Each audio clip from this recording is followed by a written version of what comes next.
You ask Tiger to solve. This deals with linear equations with one unknown. The final result is x equals 19/10. Let's solve it step by step. Simplify the expression.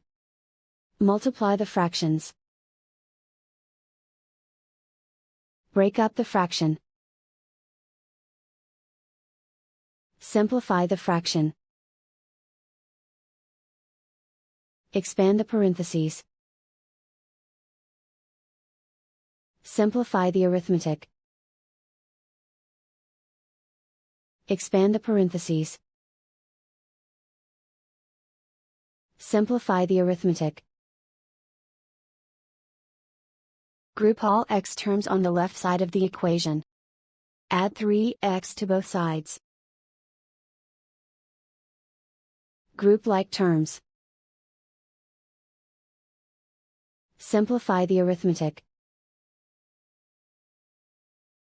Group like terms.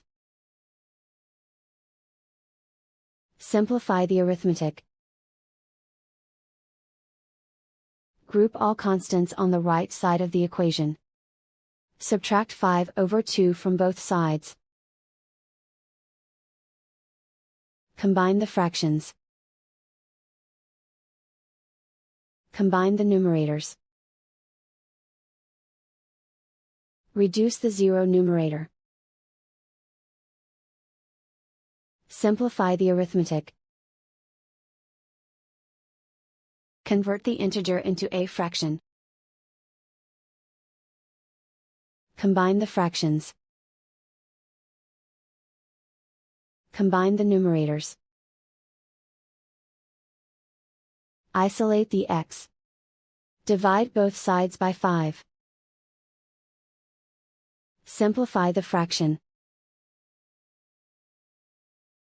Simplify the arithmetic.